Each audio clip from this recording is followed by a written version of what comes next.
ಬೆಂಗಳೂರಿನ ಎಲ್ಲ ಲೋಕ ಕ್ಷೇತ್ರದಲ್ಲಿರೋದು ಯಾರು? ಬಿಜೆಪಿ ಸಂಸದರು. 28 ಕ್ಷೇತ್ರಗಳಲ್ಲಿ 16 ಕಡೆ ಇರೋದು ಬಿಜೆಪಿ ಶಾಸಕರು. ಬೆಂಗಳೂರಿನಲ್ಲಿ ಆಡಳಿತ ಪಕ್ಷದ ಶಾಸಕರ ಸಂಖ್ಯೆ ಕೇವಲ 12 ರೀ. ಹೇಳಿ ಕೇಳಿ, ನಗರ ಪ್ರದೇಶದ ಜನರ ಒಲವು ಭಾರತೀಯ ಜನತಾ ಪಕ್ಷದ ತಲೆ ಇದೆ. ಅಶ್ವವೇಗ ನ್ಯೂಸ್ ಒಪಿನಿಯನ್ ಪೋಲ್ನಲ್ಲಿ ಬಿಜೆಪಿಗೆ ಜನ ಜೈ ಅಂತ ಹೇಳಿದ್ದಾರೆ. ಸಮೀಕ್ಷೆಯಲ್ಲಿ ಪಾಲ್ಗೊಂಡವರಲ್ಲಿ ಅರ್ಧಕ್ಕಿಂತ ಹೆಚ್ಚು ಜನರ ಒಲವು ಬಿಜೆಪಿ ಕಡೆಗೆ, ಅಂದರೆ 50% ದಾಟಿದೆ ಅಂತ ನಾವು ಅರ್ಥ ಮಾಡ್ಕೊಳ್ಬೇಕು. GB ಎಲೆಕ್ಷನ್ ಅಲ್ಲಿ ನಿಮ್ಮ ಓಟ್ ಯಾರಿಗೆ ಅನ್ನುವ ಪ್ರಶ್ನೆಯನ್ನು ಕೇಳಿತ್ತು ಅಶ್ವವೇಗ ನ್ಯೂಸ್. ಈವರೆಗೂ 51,000ಕ್ಕಿಂತ ಹೆಚ್ಚು ಮತದಾರರು ಆನ್ಲೈನ್ನಲ್ಲಿ ಭಾಗಿಯಾಗಿದ್ದರು ವೋಟ್ ಮಾಡೋ ನಿಟ್ಟಿನಲ್ಲಿ. ಇಲ್ಲಿ ಸಿಕ್ಕ ಒಪಿನಿಯನ್ ಪೋಲ್ ನೋಡಿದರೆ ಭಾರತೀಯ ಜನತಾ ಪಕ್ಷಕ್ಕೆ ಒಲವು ಸಿಕ್ಕಂತೆ ಕಾಣ್ತಾ ಇದೆ. Yes, what might be the reason? ಈಗ ಕಳೆದ 3 ಟರ್ಮ್ಗಳಿಂದ ಸೆಂಟ್ರಲಲ್ಲಿರುವಂಥವ್ರು ಯಾರು? NDA government. BJPಯ ಸಂಸದರೇ ಜಾಸ್ತಿ ಇದ್ದಾರೆ. ಅದರಲ್ಲೂ ನಮ್ಮ ರಾಜ್ಯದಲ್ಲೂ ಕೂಡ ಅದೇ ಕತೆ.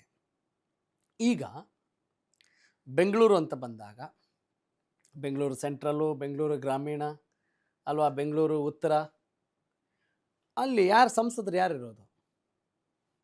BJPಯವರೇ ಇರೋದು. ಆಯಿತು, ಅಂದರೆ ಬೆಂಗಳೂರು ಜನರ ಒಂದು ಒಲವು ಭಾರತೀಯ ಜನತಾ ಪಕ್ಷದ ಕಡೆ ಇದೆ ಅಂತ ಹೇಳಿದಾಗ ಸಹಜವಾಗಿಯೇ ಕಾರ್ಪೊರೇಷನ್ ಎಲೆಕ್ಷನ್, GBA ಎಲೆಕ್ಷನ್ ಅಂತ ಹೇಳಿದಾಗ ಜನರ ಒಲವು ಸಹಜವಾಗಿದೆ. ಆದರೆ ಇದೇ ಇರುತ್ತಾ ಕೊನೆವರೆಗೂ ಗೊತ್ತಿಲ್ಲ. We are not assuring that. We don't assure and we need not. ನಾವು ಶರ ಬರೆಯೋದು, ಜಡ್ಜ್ಮೆಂಟ್ ಕೊಡೋದು ಕೆಲಸ ನಮ್ದಲ್ಲ. ಕೊನೆಗೆ ಏನೇ ಮಾಡಬೇಕಾದ್ರೂ you, one and only you. ಆದರೆ ಸದ್ಯಕ್ಕೆ ಹೆಂಗಿದೆ ಅನ್ನೋದನ್ನು ಮಾತ್ರ ಹೇಳೋ ಜವಾಬ್ದಾರಿ ನಮ್ಮದು. ಎಸ್, ಇನ್ನಷ್ಟು ಡೀಟೇಲ್ಡ್ ಆಗಿ ನೋಡ್ತಾ ಹೋಗೋಣ. Graphics plate please. ಅಶ್ವವೇಗ ನ್ಯೂಸ್ನ ಈ ಬಿಗ್ ಒಪಿನಿಯನ್ ಪೋಲ್ನಲ್ಲಿ 51,000ಕ್ಕಿಂತ ಹೆಚ್ಚು ಮತದಾರರು ಆನ್ಲೈನ್ನಲ್ಲಿ ಭಾಗವಹಿಸಿದರು. ಭಾರತೀಯ ಜನತಾ ಪಕ್ಷದ ಪರವಾಗಿ 57% ಆಫ್ ವೋಟರ್ಸ್ ಆರ್ ದೇರ್. ಕಾಂಗ್ರೆಸ್ನ ಪರವಾಗಿ 26%, 26% ಜನ ಇಲ್ಲಿ ಕಾಂಗ್ರೆಸ್ ಪರವಾಗಿದ್ದಾರೆ. JDS ಪರವಾಗಿ 12% ಇದ್ದಾರೆ. ಉತ್ತಮ ಪ್ರಜಾಕೀಯ ಪಕ್ಷ UPP ಪ್ರಜಾಕೀಯದ ಪರವಾಗಿ 5% ಇದ್ದಾರೆ. Not bad. ಹೀಗಾಗಿ ಅದು 5% 60% ಆಗ್ಬೋದು, ಕಡಿಮೆನೂ ಆಗ್ಬೋದು. ಅದು ಯಾರ ಕೈಲಿರೋದು? ನಿಮ್ಮ ಕೈಲಿರೋದು. Yes, that is the point. ಏನ್ರಿ, ನಾವು ಇದೇ ರಾಜಕಾರಣಿಗಳು ಇದೇ ಪಕ್ಷವನ್ನು ಆಯ್ಕೆ ಮಾಡಬೇಕು ಅಂತಲ್ಲ, ಇನ್ನು ಬೇರೆ ಉಳಿದಂಥವರು ಆಯ್ಕೆ ಆಗ್ಬೋದು. ಮುಂದಿನ ದಿನಗಳಲ್ಲಿ ಮತ್ತಷ್ಟು ಅವಕಾಶಗಳನ್ನು ಬೇರೆ ಬೇರೆ ಪಕ್ಷಗಳಿಗೂ ಕೂಡ ಕೊಟ್ಟು ನೋಡಿದಾಗ ನೆಕ್ಸ್ಟ್ ಆವ್ರೇಜ್ ನಾವು ಕಲೆ ಹಾಕೋಣ, ಯಾರ ಪರವಾಗಿ ಮತದಾರರು ಬರ್ಬೋದು ಅಂಥೇಳಿ. ಎಸ್, GBA ಚುನಾವಣೆ ಯಾರ ಕಡೆ ಜನರ ಒಲವು? S, next update please.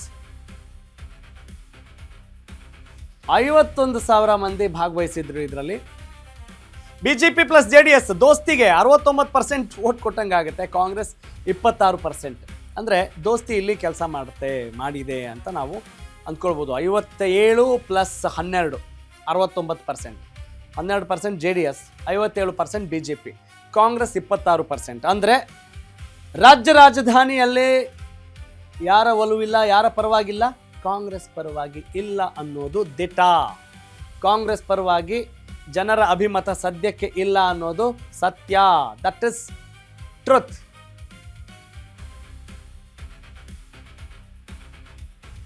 Okay, ಈ ಕ್ಷಣದಲ್ಲಿ ಇನ್ನು ಡಿಸೆಂಬರ್ ಅಷ್ಟೊತ್ತಿಗೆ ಚುನಾವಣೆ, ಡಿಸೆಂಬರ್ ಒಳಗಡೆ ಚುನಾವಣೆ ಆಗಬೇಕು ಅಂತಿದೆ. ರಾಜ್ಯ ಸರ್ಕಾರ ಸದ್ಯಕ್ಕೆ ಚುನಾವಣೆ ಮಾಡೋ ಲಕ್ಷಣಗಳು ಇದುವರೆಗೂ ಕಂಡು ಬಂದಿಲ್ಲ. ಕಾರಣ ಏನು? ಕಪಿಲ್ ಸಿಬಲ್ ರಾಜ್ಯ ಸರ್ಕಾರದ ಪರ ವಕೀಲರು ಕೂಡ ವಾದ ಮಂಡಿಸಿದ್ದಾರೆ. SIR ಮುಗಿಯೋದೇ ನವೆಂಬರ್ ಆಗುತ್ತೆ. ಹೆಂಗ್ರಿ SIR ಪ್ರಕ್ರಿಯೆ ಇದೆಯಲ್ಲ, ಸ್ಪೆಷಲ್ ಇಂಟೆನ್ಸಿವ್ ರಿವಿಷನ್, ಸಮಗ್ರ ವಿಶೇಷ ಪರಿಷ್ಕರಣೆ, ಆ ಮತದಾರರ ಪಟ್ಟಿ ಎಲ್ಲ ಸರಿ ಆಗಬೇಕು, ಪರಿಷ್ಕರಣೆ ಆಗಬೇಕು ಅಂತ ಹೇಳಿದ್ರೆ ಸಮಯ ಸಿಕ್ಕಾಪಟ್ಟೆ ಬೇಕಾಗತ್ತೆ. ಹೌದು, ಈಗ ಆ ಒಂದು ಕಾರಣವನ್ನು ಮುಂದಿಟ್ಕೊಂಡು ಮತ್ತೆ ಮುಂದೂಡುವ ನಿಟ್ಟಿನಲ್ಲಿ ರಾಜ್ಯ ಸರ್ಕಾರ ಸಾಫಲ್ಯ ಕಂಡಿದೆ. ಸುಪ್ರೀಂ ಕೋರ್ಟ್ ಇನ್ನು ಮುಂದೆ ಹೆಚ್ಚು ಕಮ್ಮಿ ಆಟ ಆಡಬೇಡಿ ಅಂತ ಕೂಡ ಹೇಳ್ತಾ ಇದೆ. ಅಂದರೆ ಏನು, ಇನ್ನು ಬೇರೆ ಯಾವುದೇ ಕಾರಣವನ್ನು ಕೂಡ ಹೇಳೋ ಹಾಗಿಲ್ಲ. ಇದಕ್ಕೆ ಸಂಬಂಧಪಟ್ಟ ಹಾಗೆ ಲೈವ್ ಜಾಯ್ನ್ ಆಗ್ತಾರೆ ಮುಂದಿನ ಹಂತದಲ್ಲಿ. ಓಕೆ, ಈಗ ನಾವು ನೆಕ್ಸ್ಟ್ ಟಾಪ್ ಸ್ಟೋರಿ ನೋಡೋಣ. ಟಾಪ್ ಸ್ಟೋರಿ 3 ಯಾವುದು ಅಂತ ನೋಡೋಣ. Top story 2, it is done, it is completed, it is about GBA. ಸದ್ಯಕ್ಕೆ ಚುನಾವಣೆ ನಡೆದರೆ ಭಾರತೀಯ ಜನತಾ ಪಕ್ಷದ ಪರವಾಗಿ ರಾಜ್ಯ ರಾಜಧಾನಿಯಲ್ಲಿ ಬೆಂಗಳೂರಲ್ಲಿ ಹೆಚ್ಚಿನ ಜನ ಒಲವನ್ನು ತೋರಿಸಿದ್ದಾರೆ. ಆದರೂ ಹೀಗೆ ಇರಬೇಕು ಅಂತ ಏನಿಲ್ಲ.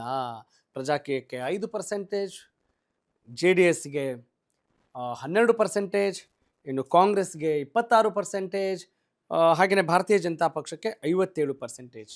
ಇಷ್ಟು ಸಿಕ್ಕಿದೆ ಸದ್ಯಕ್ಕೆ. ಹೀಗಾಗಿ ಚುನಾವಣೆ ಬೇಗ ಆಗಲಿ ಅಂತ ಭಾರತೀಯ ಜನತಾ ಪಕ್ಷದವರು, JDSನವರು ತುದಿಗಾಲಲ್ಲಿದ್ದಾರೆ. ಆದರೆ ಕಾಂಗ್ರೆಸ್ ಮಾತ್ರ ಹಿಂದೇಟು ಹಾಕ್ತಾ ಇದೆ ಅನ್ನೋದು ಕೂಡ ಅಷ್ಟೇ ಸತ್ಯ. ಸದ್ಯದ ಸುದ್ದಿ ಅದು. Top story. ಏನು ಬೇಕಾದರೂ ಬದಲಾವಣೆ ಆಗ್ಬೋದು ಅಂತ ಹೇಳ್ತಾ